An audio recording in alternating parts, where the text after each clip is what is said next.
Salut à toutes et à tous, c'est Mathéo et j'espère que vous allez bien. Dans cette vidéo aujourd'hui, on va avoir 3 questions à poser à un propriétaire d'un bien immobilier que vous allez avoir en face de vous en visite, propriétaire ou agent immobilier, de manière à en connaître un petit peu plus sur le contexte de la vente, les raisons qui ont poussé le propriétaire à mettre ce bien en vente pour pouvoir encore une fois préparer votre négociation et préparer votre angle d'attaque. Avant de rentrer dans le vif du sujet de cette vidéo, vous avez dans la description de cette vidéo un lien qui vous mènera vers une masterclass offerte de 2 heures 100% gratuite dans laquelle j'expose absolument toutes mes stratégies pour acheter votre premier bien immobilier en 2025, vous le faire financer et réussir à construire un mini-empire, passer de 1 à 10 biens immobiliers en l'espace de 3 ans. On est sur mon écran, la vidéo est assez dense, je vous conseille de prendre 2 heures de votre temps à tête reposée avec de quoi prendre des notes pour bénéficier au maximum des conseils que je vous prodigue dans cette formation. On commence cette vidéo avec la première question qui à mon sens est importante, qui est de savoir depuis combien de temps la personne est propriétaire de ce bien immobilier. Pourquoi cette question? Tout simplement, elle va pouvoir vous aiguiller, vous donner des indications sur la durée de détention du propriétaire. On sait qu'un emprunt bancaire aujourd'hui, en moyenne, c'est une vingtaine d'années. Donc si la personne vous dit qu'elle a acheté depuis 5 ans, qu'elle a été propriétaire de cet appartement il y a 2, 3, 4, 5 ans, il y a de fortes chances pour que cette personne ait un emprunt à rembourser. Donc ça, encore une fois, ça va vous donner des premières idées du contexte général de la vente. Un propriétaire aujourd'hui qui revend au bout de 2 ans, 3 ans, on peut se poser la question, on peut dire mais pourquoi? Peut-être qu'il a des problèmes financiers dans sa vie, peut-être qu'il a d'autres projets, des projets de déménagement, une situation professionnelle qui change, il peut y avoir tout un tas de raisons, mais ça va vous permettre de savoir déjà quels sont les enjeux pour le vendeur. Aujourd'hui, quand un vendeur met en vente un bien immobilier et qui vous dit j'ai pas de marge de négociation, peut-être qu'il en a pas vraiment, peut-être qu'il en a une mais qu'il ne veut pas forcément vous le dire directement, mais peut-être également voilà, qu'il en a tout simplement pas parce qu'il y a un emprunt derrière à rembourser. J'ai vu beaucoup, et j'en vois encore beaucoup, des investisseurs qui tout simplement ont acheté un bien immobilier pas forcément en dessous du prix du marché, qui l'ont acheté tranche médiane, voire tranche haute du prix du marché et qui se retrouvent embêtés avec des appartements tout simplement qui n'arrivent pas à revendre et ils ne veulent pas lâcher du prix parce qu'il y a un emprunt derrière à rembourser. Donc encore une fois, aujourd'hui, moi je préfère davantage avoir un vendeur qui est complètement libre de faire ce qu'il veut. Alors c'est à double tranchant parce que vous allez dire un investisseur qui n'a pas de crédit à rembourser, bon bah s'il vend un bien 100 000 euros, que vous arrivez, vous lui mettez une offre à 80 000, il n'est pas pressé par le temps. Il n'a peut-être pas forcément besoin de le vendre rapidement, donc il va pouvoir vous dire d'aller vous faire foutre. Mais à l'inverse, ça peut aussi être quelqu'un qui a envie de vendre tout simplement parce qu'il avance dans l'âge, parce que ses projets évoluent, et même s'il n'y a pas de prêt immobilier derrière, cette personne-là peut quand même avoir envie de vous le vendre rapidement, donc peut être prête à lâcher sur le prix.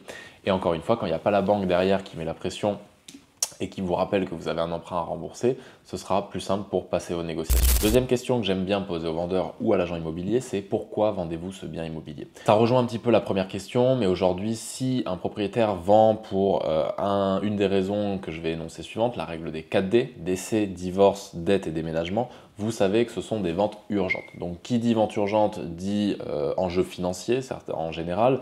Donc il y a souvent, voilà, comme je vous dis, des dettes, des décès, donc il y a des choses à payer, des successions à gérer. Donc toutes ces raisons peuvent pousser les vendeurs à lâcher du prix pour pouvoir vendre rapidement.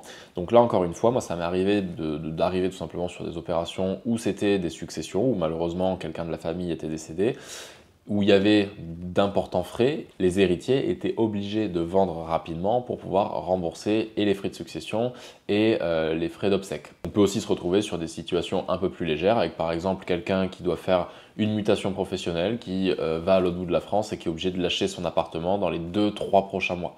Donc là encore une fois, ce que vous avez de mieux à faire avec les propriétaires qui vont être dans un état d'urgence pour vendre, c'est de les rassurer et de limiter un maximum les conditions que vous allez mettre dans la promesse.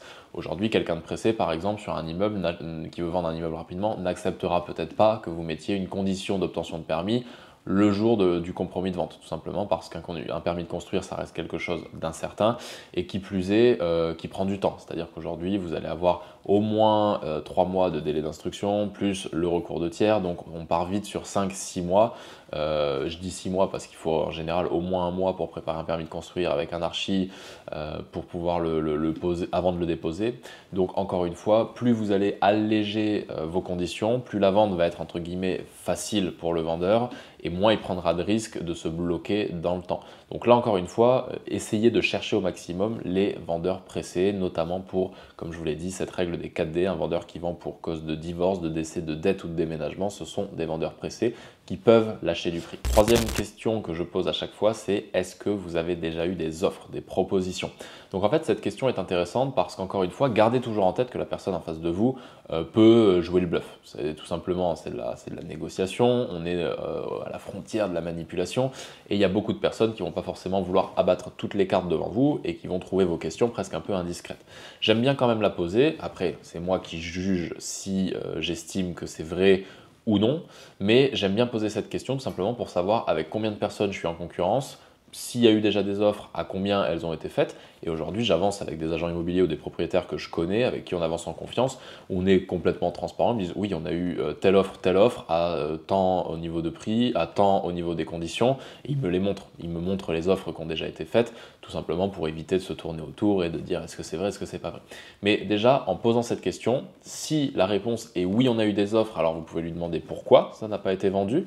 Est-ce que les personnes n'étaient pas finançables? Est-ce que les offres étaient trop basses? Si vous dites que l'offre était trop basse, demandez-lui à combien, tout simplement, pour savoir si vous aussi, vous allez être capable d'aller un petit peu au-dessus de cette offre, mais tout en restant dans une négociation correcte. Et peut-être que la réponse sera tout simplement non, on n'a pas eu d'offre, auquel cas, vous êtes le premier et vous avez toute la place pour entamer votre négociation. Là encore, il n'y a pas de règle d'or. Des fois, ça m'est arrivé, moi, d'arriver en premier sur des opérations, de mettre une grosse négociation, de réussir à signer. Et à l'inverse, il y a d'autres fois où j'étais pas le premier, je suis arrivé bien plus tard et au final, ça a joué quand même en ma faveur parce qu'il y avait eu avant moi des offres un peu plus hautes, mais c'était il y a 6 mois. Entre-temps, la conjoncture économique a tourné, s'est modifiée.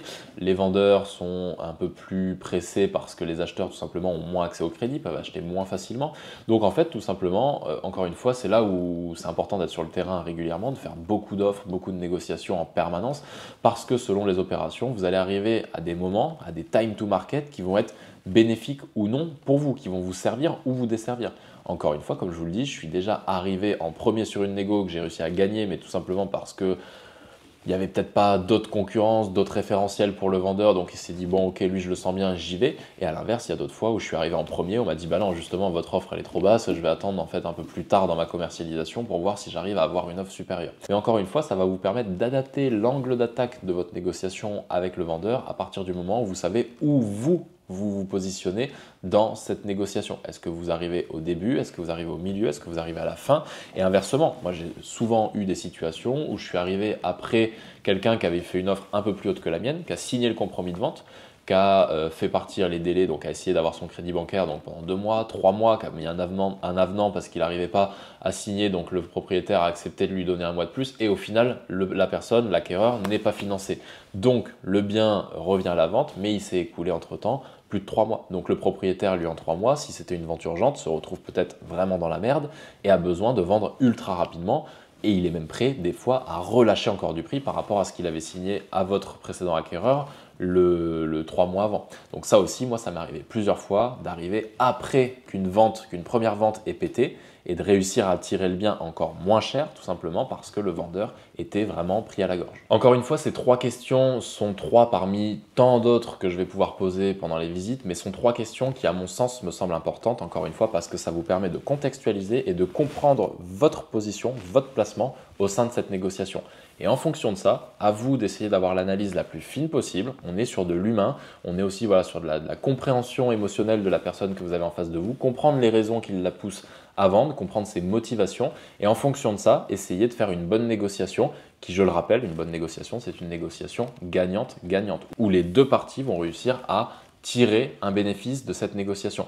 Pour reprendre un dernier exemple, en général, oui, je fais des offres pas chères, je fais des offres en dessous du prix affiché, donc moi, ce que j'ai à gagner, c'est tout simplement d'acheter en dessous du prix du marché.